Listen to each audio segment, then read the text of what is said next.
আসসালামু আলাইকুম ভালোবাসার প্রিয় মানুষেরা। কেমন আছেন আপনারা সবাই?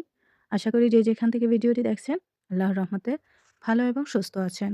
আমিও আল্লাহর রহমতে আলহামদুলিল্লাহ ভালো আছি। প্রতিদিনের মতো আজও নতুন দিনে নতুন একটি ভিডিও নিয়ে হাজির হয়েছি আপনাদের মাঝে। আশা করি ভিডিওটি ভালো লাগবে আর পুরোটা ভিডিও জুড়েই আমার সাথে থাকবেন। আজকে আমি রান্না করব সবজি দিয়ে মুরগির মাংস। সৌদি আরবের মানুষেরা এটাকে বলে সালুনা। তো আজকে আমি রান্না করব সালুনা, মুরগির মাংস আর সবজি দিয়ে। তো সাথেই থাকুন দেখার জন্য। আশা করি ভিডিওটি ভালো লাগবে আর পুরাটা ভিডিও জুড়ে আমার সাথে থাকবেন। তো এখানে আমি সবজিগুলো কেটে নিয়েছি, গাজর, কোঁচা আর আলু। কেটে আমি ভালো করে ধুয়ে নিয়েছি। এই সবজি দিয়ে তরকারিটা আমাদের বাসার যে মুরব্বি আছেন উনি পছন্দ করেন। তবে সবসময় রান্না করা হয় না। আমাদের বাসায় সবাই হচ্ছে ক্যাপসা পছন্দ করে। তো ক্যাপসাটাই নিয়মিত রান্না করা হয় আর মাঝে মধ্যে হচ্ছে এভাবে তরকারি রান্না করি। মাঝে মধ্যে খাসির মাংস দিয়ে আবার মাঝে মধ্যে হচ্ছে মুরগির মাংস দিয়ে রান্না করি। তো আমরা কিন্তু যেকোনো রান্নাই করি একবেলার জন্য করি। পরবর্তীতে থেকে গেলে উনারা হচ্ছে বাসি খাবার খায় না। তার জন্য সবকিছু অল্প, অল্প রান্না করি। আর আমাদের বাসায় যেহেতু মানুষ কম, তাই রান্নাটা আমি অল্প করেই করি। এখানে আমি টমেটো নিয়েছি, ব্লেন্ড করে নেব। রান্নাটা করার জন্য টমেটো পেস্ট লাগবে। তো মুরগিটাকে আমি হচ্ছে পেঁয়াজের সাথে কিছুক্ষণ ভেজে নিয়েছি। তারপর দিয়ে দিলাম সবজিগুলো। সবজিগুলো দিয়েও আমি কিছুক্ষণ ভেজে নিয়েছি। তারপর দিয়ে দেব হলুদের গুঁড়া। আর আরবিক একটা মসলা আছে, ওই মসলাটা দিয়ে কিছুক্ষণ কষিয়ে নেব। কষানো হয়ে গেলে আমি এখানে টমেটো পেস্ট দিয়ে দিলাম। আর এই তরকারিতে অবশ্যই টমেটো পেস্ট লাগে। আমি একটু টমেটো পেস্ট আলাদাও দিয়ে দিয়েছিলাম। প্যাকেট থাকে যে ওইটা থেকে।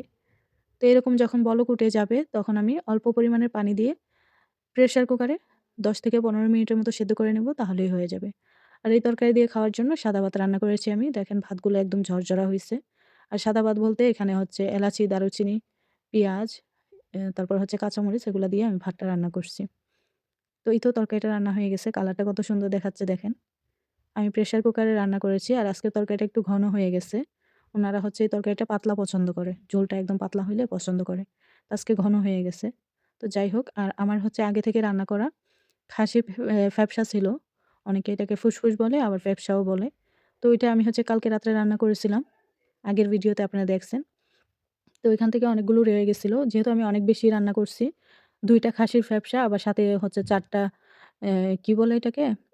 গুর্দা ছিল ৪ টা। তো সবকিছু মিলিয়ে অনেক বেশি হয়ে গেছিল। যেহেতু ফ্যাপসা ওরা হচ্ছে খায় না, আমি একাই খাই। তো আমি অল্প পরিমাণে রেখে দিছিলাম বাহিরে আর বাকিগুলো ডিপ ফ্রিজে রেখে দিছি। যখন লাগবে আমি নামিয়ে নেব। তো ফ্যাপসা দিয়ে আমার হচ্ছে এই তরকারিটা লাগেও নাই। ফ্যাপসা দিয়ে আমি সবগুলো ভাত খেয়ে নিয়েছিলাম। অনেক মজা হইছিল। আর এটা হচ্ছে রাতের বেলায়। রাতের বেলা হচ্ছে আমার যে বাসায় যে মুরুব্বি আছে উনার জন্য আমি রান্না করে নিচ্ছি রাতের খাবার। তো উনি তো প্রতিদিনই হচ্ছে টমেটোর স্যুপ দিয়ে হচ্ছে রুমালি রুটি দিয়ে খায়। তো এটা আমি রান্না করে নিয়েছি। স্যুপটা আমি বেশি করে আগে থেকেই বানিয়ে রেখে দিই। আর এটা হচ্ছে বিটরুটের জুস। আমার বাসার মুরুব্বির হচ্ছে শরীরে রক্ত কম। ডাক্তার বলছে বিটরুট দিয়ে জুস বানিয়ে খাইতে। তো উনার জন্য আমি বানাইছিলাম। আর এটা হচ্ছে ছাগলের দুধ, অরিজিনাল ছাগলের দুধ। উনি হচ্ছে মুরুব্বি কোথায় থেকে নিয়ে আসছে আমি সেটা জানি না। তো আমি হচ্ছে রাতের খাবার রেডি করতেছিলাম। আর এক পিচ্চি এসে বলল আঙ্গুর দিয়ে দিতে। তো পিচ্চিকে দিছিলাম আর আমিও কয়েকটা খেয়ে নিচ্ছি। ফল জিনিসটা আমার খেতে সবসময় আলিশ লাগে। কেন জানি না, খেতে ইচ্ছে করে না। তো সামনে পড়লে ২-১ টা খাই। আঙ্গুর ফলটাই বেশি খাওয়া হয়। আর এই যে ফ্যাপসা, সবার জন্য মানে ৩ জন বাসায় ৩ জন মানুষ ৩ জনের জন্য আলাদা, আলাদা রান্না করতে হয়। তো এই ছিল আমার আজকের ভিডিও। সবাই ভালো থাকবেন, সুস্থ থাকবেন। আল্লাহ